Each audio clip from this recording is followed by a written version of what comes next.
El canciller ruso, Sergei Lavrov, estuvo en Cuba y hace unos minutos atrás terminó la reunión que sostuvo con las autoridades de Venezuela en Caracas. Nos acompaña quien fue embajador de Venezuela en Eslovenia, Wilmer Delgados, un analista geopolítico internacional, para comentar y nos ayude a entender mejor estas dinámicas. Wilmer, hermano querido, gracias por estar con nosotros. Bienvenido a Prensa Alternativa. Gracias a ti, Juan José, por la invitación a este prestigioso programa, Prensa Alternativa, el J, como se llama. Gracias al equipo, transmitidores que hacen un esfuerzo tremendo, a quienes seguimos y muy de cerca, y por supuesto a todos los usuarios que tienen no solo en Latinoamérica, sino en el mundo. Hermano querido, muchas gracias. Tus primeras impresiones de la visita del canciller Lavrov a Caracas, Venezuela.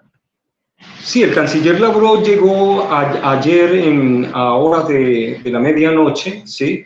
Lo recibimos en Venezuela y muy temprano en la mañana empezaron las actividades, donde se reunió en la Casa Amarilla, que es el despacho del canciller, con nuestra vicepresidenta, la doctora Delcy Rodríguez.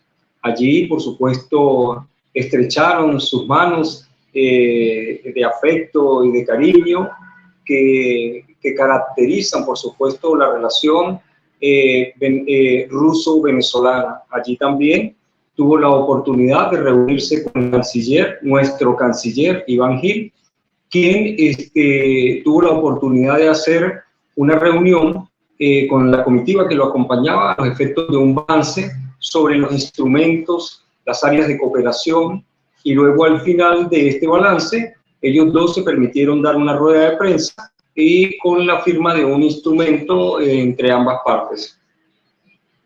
Podríamos decir que esta es una visita diplomática, la hermandad de dos pueblos, pero también una visita para aterrizar instrumentos prácticos, digamos, infraestructura logística de algún tipo, para hermanar a los pueblos en el sentido de una real y concreta intercambio económico, por ejemplo. Sí, cuando nosotros hacemos y los oímos a ellos haciendo el balance de los instrumentos, 340 instrumentos han sido revisados y analizados por ambas comisiones, ¿sí? Como todos ustedes saben, Venezuela tiene una comisión de alto nivel porque las relaciones entre Rusia y Venezuela son denominadas como relaciones de alto nivel con un alto sentido estratégico. En ese sentido, pudieron revisarse los instrumentos, el estado actual de los mismos, pero además hacer un balance sobre los distintos frentes que maneja la diplomacia bolivariana de paz en el marco de las relaciones internacionales. Y esos 4 frentes son el frente de la diplomacia cultural o diplomacia blanda, el frente de la diplomacia económica o diplomacia dura, el frente de la diplomacia política o parlamentaria y el frente de la diplomacia para y con los pueblos, que aprendimos de Evo Morales, de Hugo Chávez y por supuesto del presidente Daniel Ortega de Nicaragua. En ese sentido, el balance hecho por ambos cancilleres refiere a varios tópicos, áreas en el área, por ejemplo, de la cultura, intercambio educativo, festival de música, encuentro deportivo que se llevará a cabo en los próximos meses. Además de esto, el tema muy importante, que muchos creemos que es un tema de la diplomacia económica, pero realmente es un tema de la diplomacia cultural, que está vinculado al tema del turismo en nuestro país, en el turismo receptivo. Sobre todo después de las reiteradas experiencias que hemos tenido con el acercamiento del pueblo ruso a la isla de Margarita, la isla paradisíaca del Caribe, porque es un tema de cultural, pero también hicieron mención sobre temas económicos muy importantes que refieren, por supuesto, a temas financieros. Sabemos lo que ambos países enfrentan en razón del bloqueo de las medidas coercitivas unilaterales o mal llamadas sanciones en virtud de ese bloqueo que afecta las transacciones financieras a nivel mundial en razón de ese sistema monopolizado por Estados Unidos y sus aliados que se conoce como el SWIFT. Y por supuesto el análisis que corresponde al sistema alternativo que esperamos que pronto se ponga en ejecución, para lo cual el propio canciller venezolano hacía referencia, que se está trabajando el tema de los bancos centrales, el tema de las plataformas, ¿sí? Y por supuesto esto indefectiblemente vincula a las monedas electrónicas, pero además de eso, el tema de energético, el tema de petróleo, el tema de gas, el tema de, en materia económica, que está vinculado, por supuesto, al tema del Breeze Page o el pago del nuevo mecanismo que tendremos a disposición, o la tarjeta MIL que ya se utiliza en Venezuela, que la maneja aquí en nuestro país el Banco de Venezuela a nivel nacional, que facilita el pago de transacciones electrónicas para todos los que nos visitan. En el marco de la diplomacia política y parlamentaria, hemos visto siempre el buen acompañamiento tanto del canciller Lavrov en Venezuela, como el acompañamiento a las visitas recientes del propio canciller Iván Gil a Rusia, ¿sí? También hemos visto los acercamientos del canciller junto con el presidente de la República. Hace 9 meses estuvo en nuestro país, tuvo la oportunidad de saludarlo y también lo hizo al final de la tarde. Hicieron un balance de las relaciones, pero estas relaciones, que además son de diplomacia política y parlamentaria, también nos invita a observar la reciente visita del doctor Jorge Rodríguez, presidente de la Asamblea Nacional Venezolana, que fue recibido en el Duma o por la Duma en el Kremlin en Rusia. Y algo muy importante que está vinculado a lo que tú hacías mención, la diplomacia de, para y con los pueblos. Es fundamental el acercamiento de nuestros pueblos. Vemos nosotros las realidades que enfrentamos en Sudamérica y vemos cómo el hegemón norteamericano, ¿sí?, se apropia de las estructuras gubernamentales, utilizando el lawfare en los poderes judiciales, utilizando el impeachment en los parlamentos. Ahora se han dado a la tarea de utilizar a las fiscalías, otras estructuras, pero además de eso, por supuesto, con su objetivo de denominar a los estados que le son adversos, estados fallidos, y allí hay un rol muy, muy, muy importante que le corresponde a los movimientos sociales, a las expresiones de base, a las expresiones de los pueblos, y por eso la diplomacia de los pueblos no puede estar apartada del trabajo que se hace en el marco de las relaciones internacionales y de la diplomacia bolivariana de paz. Más aún cuando Chávez se encargó de despertar la conciencia de un pueblo como el pueblo venezolano, que hoy es referencia para el resto del mundo. Hay un tema sobre el que me gustaría profundizar y del que has mencionado. Como sabemos, el señor Gringo del Norte dijo: voy a bloquear la economía rusa sacándolos del sistema SWIFT, que es de su propiedad. Pero lo que no sabían o no le tenían en conciencia completa es que los rusos ya habían generado una plataforma alterna y con una tecnología más desarrollada que les permitió no colapsar, y no solo no colapsar, sino generar nuevos vínculos con otras economías. Se ha sabido que ya en Cuba algunos turistas llegan y pueden llegar con una tarjeta de consumo, turistas rusos, y sin necesidad de comprar dólares pagan con rublos, o hay una transacción entre estas economías. ¿Hay algo que se esté haciendo de manera similar allí en Venezuela? Sí, bueno, lo primero que hay que destacar que en el nuevo contexto, ¿verdad? El dólar, ¿no?, que ha sido el arma de guerra usada por el hegemón norteamericano y sus aliados, al igual que el sistema SWIFT, que es el sistema de transacciones financieras a nivel mundial, se utilizan como arma de guerra una vez que los países les son adversos, les son impuestas medidas coercitivas unilaterales, lo que impide los pagos y las transacciones a nivel mundial a los efectos de las importaciones, evidenciando, como lo vimos sobre todo en los temas en la época de la pandemia, que nos bloqueaban el alimento, nos bloqueaban la medicina, nos bloqueaban el pago de las mercancías, ¿no?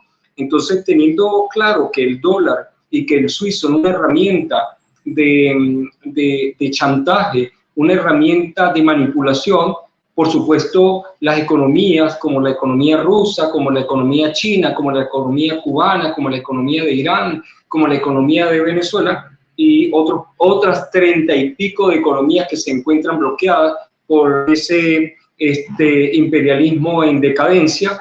Hemos tenido que ser creativos, como decía nuestro maestro del Libertador, o inventamos o erramos. Y efectivamente, fíjate lo que vemos hoy en el contexto mundial. Vemos intercambios y transacciones hechas en moneda local. Lo vemos en China, lo vemos en Rusia, lo vemos en la India, lo vemos en Brasil, ¿sí? Y lo vemos en otros países. Bueno, Venezuela tiene una moneda local llamada el Bolívar. Venezuela tuvo un intento de moneda electrónica llamada la criptomoneda Petro, que ya definitivamente salió por las razones que se nos presentaron, adversas en el manejo de esta plataforma atacada desde afuera, pero además permeada por la corrupción como una estrategia de que esto no avanzara. Sin embargo, Venezuela sigue adelante. Venezuela tiene, como tú lo sabes, después de ser la primera reserva de petróleo del mundo, Venezuela tiene una de las reservas más importantes de oro del mundo. Y nosotros, en el nuevo contexto de la multipolaridad, de la pluripolaridad, del manejo de unos nuevos sistemas que se están creando a nivel regional, que luego todos deben ensamblarse a los efectos de lograr las transacciones en el nuevo sur global, tenemos que respaldar esas monedas en oro, oro que no tiene Estados Unidos, oro que no tiene la Unión Europea, pero oro que tenemos las economías emergentes. En este caso estoy hablando de Rusia, estoy hablando de la China, estoy hablando de la India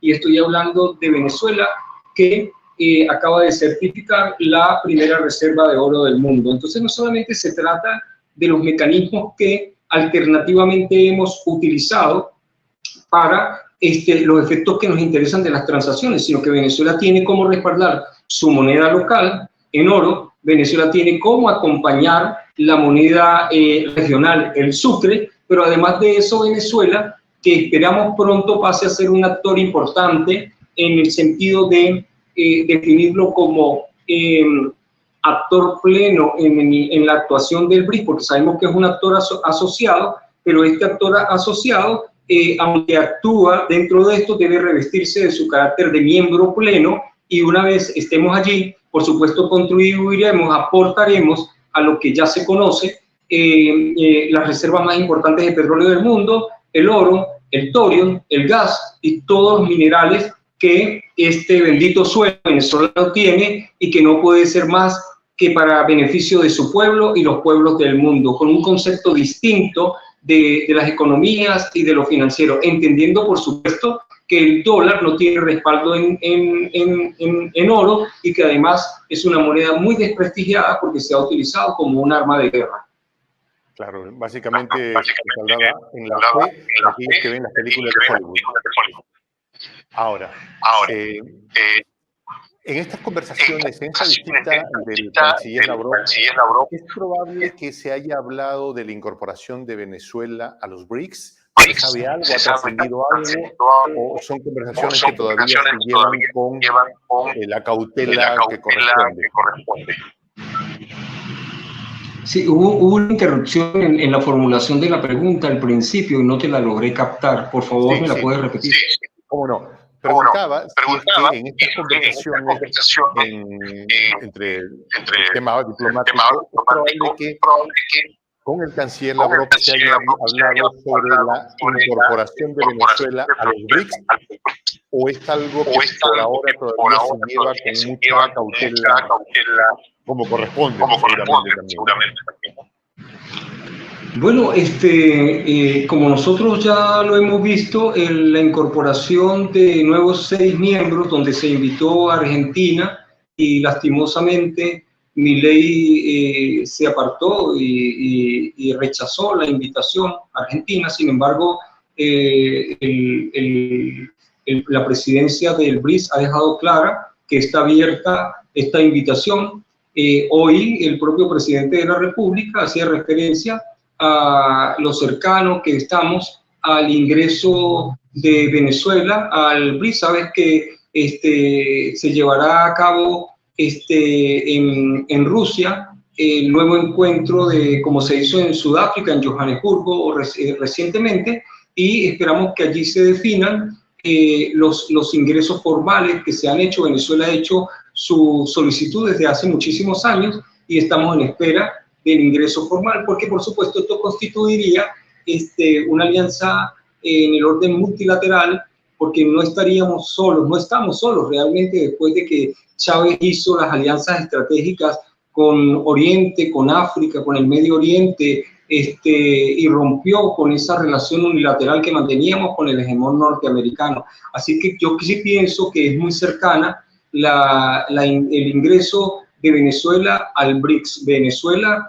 está llamada a formar parte del BRICS, ¿sí? Y esperamos además, como lo acaba de decir ayer el canciller Lavrov, que también nuestra hermana de Cuba forme parte en tiempo bien perentorio de los miembros que integran esta organización, que junto a la Organización de Cooperación de Shanghái y la ASEAN hará el contrapeso al mundo unipolar que hoy conocemos. La agenda del canciller Lavrov seguramente tiene que ver mucho con la posición que tienen ahora en el mundo. Rusia no es la Rusia del 2022, tampoco la del 23, porque sintieron ese año el peso de la guerra. La Rusia del 24 es la Rusia que ha ganado la guerra. Aunque no le guste aceptarlo a Occidente. Esta guerra ya fue ganada por Rusia. Eso le da peso a la visita del canciller Lavrov. ¿Qué percibes tú al respecto de eso? Bueno, hoy respondiendo casualmente a una invitación que me hiciera la Radio del Sur, ¿no? Haciendo el trabajo que corresponde en un programa llamado Geoestrategia del Sur, de un excelente analista venezolano llamado Martín Pulgar, me formuló exactamente esa pregunta. Y esa pregunta, en mi opinión muy personal, la visualizo de esta forma. Yo creo, con absoluta convicción, después de analizar el terreno ganado, los recursos invertidos, el arsenal militar dirigido a Ucrania, el tema comunicacional, porque hay que tomar en consideración que esta entrevista de Tucker Carlson al presidente Vladimir Putin cambió realmente el telón en el escenario en virtud del relato que no se deja conocer en Occidente. Pero además de eso, cuando uno analiza trabajos tan importantes como el del doctor Enrique Refollo, que te hace todo un análisis sobre lo que es la geografía militar, muy pocas veces señalada y mencionada en los análisis de guerra, ¿no? Puedo llegar a la convicción, y en eso creo que comparto el criterio de un analista al que respeto mucho de México, llamado Alfredo Jalife, que hace rato Rusia ganó la guerra con Ucrania. Yo siempre la he llamado no una operación especial militar, porque en el contexto de todo lo ocurrido con posterioridad, lo que visualizo fue que esa operación realmente impactó e hizo crecer el nuevo, impulsar y acelerar lo que nosotros llamamos el nuevo orden mundial multipluripolar y pluricéntrico que hoy visualizamos en el contexto del sur global, ¿no? Yo sí considero que lo que está sucediendo en este momento en Ucrania es una táctica de desgaste a los efectos de, como lo dijo el propio presidente Vladimir Putin, a los efectos de desnazificar la región, porque creíamos abolida el fascismo y el neofascismo, y hemos visto en nuestros países, incluyendo el nuestro, en el 2014 y 2017, actuaciones fascistas y neofascistas, todas dirigidas desde el imperio con los apátridas que tenemos en cada una de las regiones. En mi opinión personal, Putin hace rato ganó la guerra contra la OTAN y contra Estados Unidos, que realmente no es una guerra, como todos lo sabemos, contra Ucrania. Todos sabemos que Ucrania fue el actor que se utilizó a los efectos del conflicto, pero que se sacrificó a toda una región porque Europa tenía niveles de indicadores sociales y económicos extraordinarios. Para nadie es hoy un secreto que la economía más importante de Europa, que es la alemana, fue destruida, que fue desplazada toda esa inversión industrial hacia Estados Unidos, pero que hoy en día además fueron bloqueadas todas las energías de petróleo, de gas, de madera, de carbón,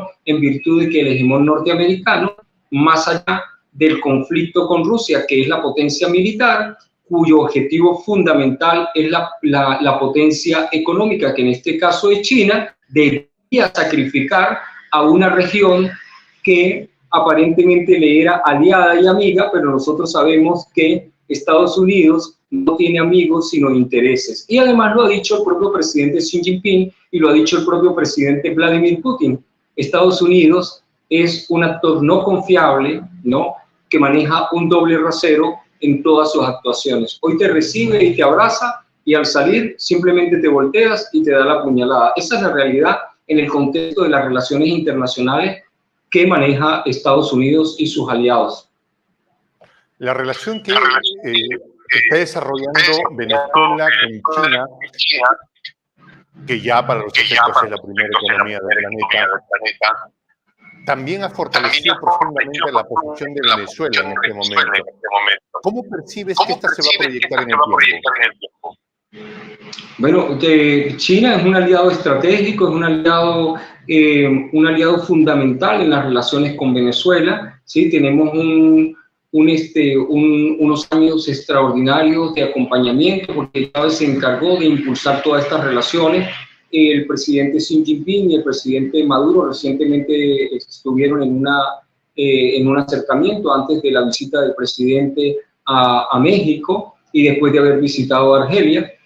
Y vimos allí, por supuesto, todo un balance, una alta comisión donde el presidente Nicolás Maduro hacía un balance y una referencia a las extraordinarias inversiones hechas por China en Venezuela, y además la invitación, sobre todo entre áreas estratégicas como el área agroalimentaria, entre otras, ¿no?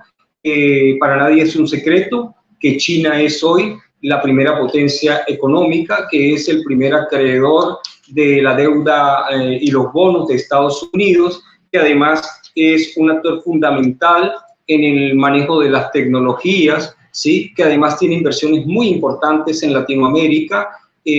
Podemos visualizar, por ejemplo, el triángulo del litio, que está vinculado a Chile, a Argentina, a Perú, pero además tiene unas extraordinarias relaciones económicas, petroleras con Venezuela, y en el marco de la cooperación con el organismo multilateral como el BRICS, del que forma parte China, pero además también forma parte de la Organización de Cooperación de Shanghái, y el ingreso de Venezuela en el marco de esta estructura, que además se adminiculan todas ellas para hacer el contrapeso. China seguirá siendo un actor fundamental, un actor de peso, como lo es Rusia en el contexto del sur global.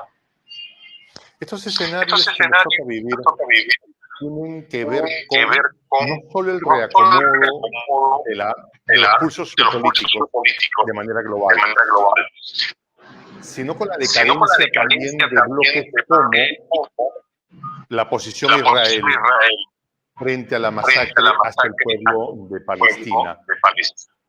El presidente Lula ha sido muy duro y los agentes del señor Netanyahu han querido envalentonarse y tirarlo contra la pared y decirle: convocamos a nuestro embajador.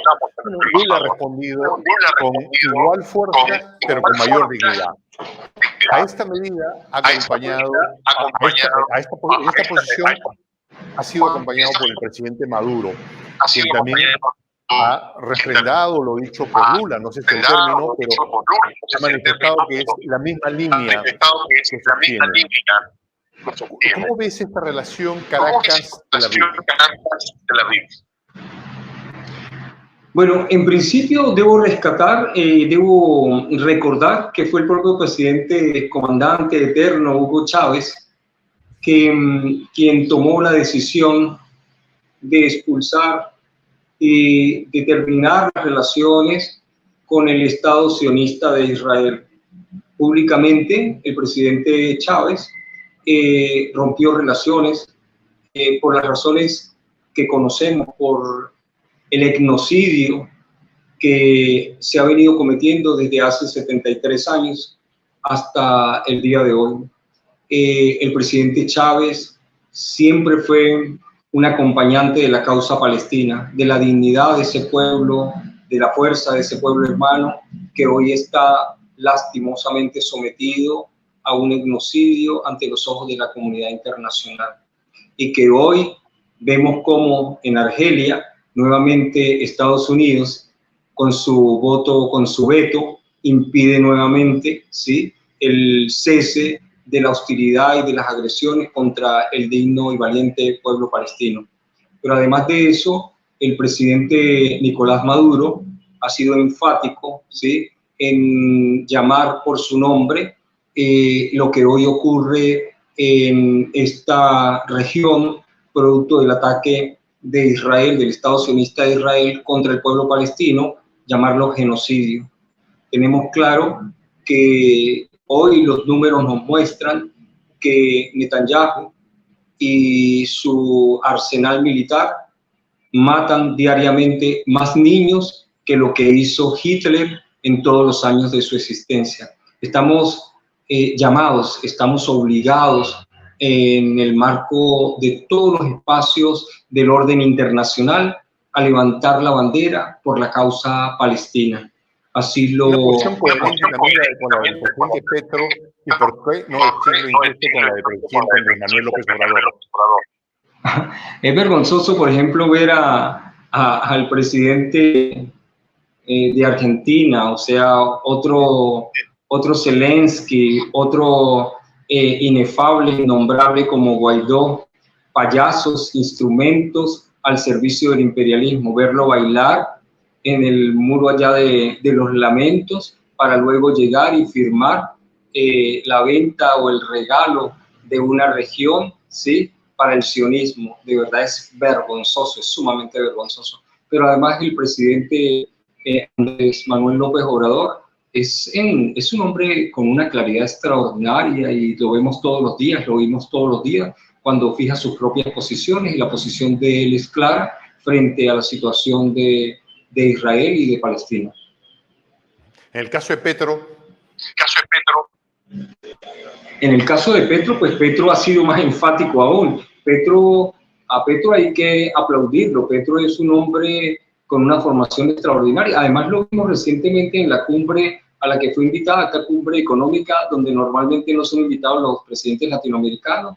Y allí Petro, con toda la naturalidad, espontaneidad, pero poniendo los puntos sobre las íes, hizo lo propio, llamar otra vez al cese de esta hostilidad, porque nosotros no podemos bajo ningún concepto, por inacción, ser conniventes de este genocidio, de este etnocidio que hoy se comete contra el pueblo palestino.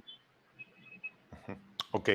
Bueno, nosotros estaremos muy pendientes de cómo se desarrollan estas dinámicas entre los pueblos de Latinoamérica y el Caribe, nuestra amada patria grande, con estos nuevos ejes de poder político que están surgiendo en el mundo: China, Rusia, Irán, Sudáfrica, la India, los BRICS, que ya han superado a los G7 en términos de economía, aunque le duela reconocer al señor Milei. Wilmer, muchas gracias por habernos acompañado. No sé si quisieras hacer una reflexión final. Sí, vemos que la próxima reunión que tendrá lugar en Río de Janeiro, el G20, está prácticamente, allí se encuentra el bloque del G7. Y nosotros, cuando, como tú lo dices acertadamente, hacemos un análisis sobre lo que sucede en el G7 y lo que está sucediendo en el BRICS, vemos que los indicadores económicos y sociales del G7 apuntan en caída, mientras que el BRICS apunta en ascenso. Estamos realmente visualizando la caída de la hegemonía del mundo unipolar, que se expresa en Estados Unidos, en Canadá, en el Reino Unido, en Francia, en Alemania y en Italia, porque nosotros cuando analizamos puertas adentro cada una de estas economías, vemos que muchas de ellas están entrando en recesión o están por lo menos señalando ya los primeros visos de una recesión que se les viene encima. Pero ¿qué sucede con las economías emergentes que hoy forman parte del BRICS? Van en ascenso, donde los indicadores económicos, incluyendo los indicadores sociales, económicos de Rusia, bloqueada con más de 16.000 medidas coercitivas unilaterales, y Venezuela con más de 930 medidas coercitivas unilaterales. Acabamos de ver que en Venezuela el crecimiento fue del 5.2%, no porque lo digamos nosotros de forma subjetiva, lo dijo la CEPAL, lo dijo el Fondo Monetario Internacional, el propio Banco Mundial y por supuesto el Credit Suisse. Pero cuando nosotros analizamos con detenimiento qué está sucediendo en Rusia y visualizamos cuál fue el impacto de las medidas coercitivas unilaterales o de este bloqueo inhumano, violador de derechos humanos con Rusia, visualizamos de inmediato que los indicadores económicos están en crecimiento. Es más, se proyecta un crecimiento próximo del 5%. Es decir, que se crearon mecanismos y formas para evadir evidentemente estas medidas coercitivas unilaterales que pasarán a la historia de nuestros pueblos, pasarán a la historia de nuestras economías y de nuestros gobiernos una vez se consolide el BRICS en el marco de estas nuevas estructuras que nacen, BRICS, OCS y la ASEAN. Los pueblos de nuestras regiones tienen una tarea fundamental, y la tarea fundamental que tienen los pueblos, que es realmente la conciencia que les permita despertar para no cometer los errores que se han cometido en Argentina, que se acaban de cometer en Ecuador, ¿sí? Porque por supuesto que todo esto está trabajado desde el monopolio, desde la desinformación de las corporaciones occidentales, desde sus laboratorios de guerra sucia y desde sus anclas, para cambiar, ¿no?, la visión y la perspectiva a favor de los payasos que les son útiles y serviles al imperio norteamericano. ¿Cuál es la tarea más importante que tenemos, en mi opinión, tú, yo, que nos dedicamos a la comunicación política en el contexto de un análisis internacional de la geopolítica? Primero, entender que sin visión geopolítica no es posible que nuestros pueblos puedan defender sus proyectos. Y segundo, tener claro que la comunicación es la herramienta fundamental que le permite a los pueblos crear conciencia. ¿A través de qué? A través de una comunicación transparente, clara, sencilla, potable, en la que nosotros bajamos el nivel para que ellos puedan, y nosotros, nuestros ciudadanos y nuestros pueblos, puedan comprender, digerir y apropiarse, que es lo más importante, del conocimiento de lo que ocurre en el contexto de la geopolítica mundial, en el contexto de las realidades nacionales, que les permita tener discernimiento para no ser instrumentos de manipulación a favor del imperio norteamericano y de sus aliados. Pienso yo que ese es el rol más importante que tenemos desde espacios como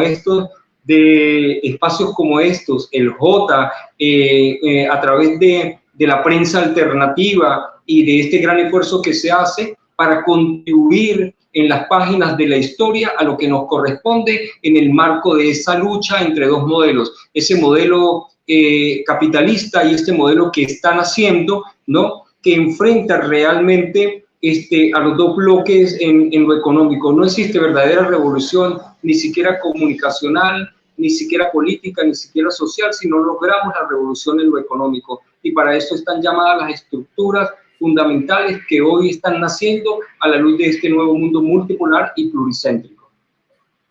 Wilmer de Pablos, analista geopolítico, diplomático, hombre que viene de la academia, pero sobre todo un hombre defensor de las ideas de la patria grande, ha estado con nosotros aquí en Prensa Alternativa. Muchas gracias, me despido. Mi nombre es Juan José del Castillo, el J, y me despido con esta expresión en el quechua milenario, en el quechua de los incas, Tupananchis Kama, cuya traducción al español es hasta que nos volvamos a encontrar.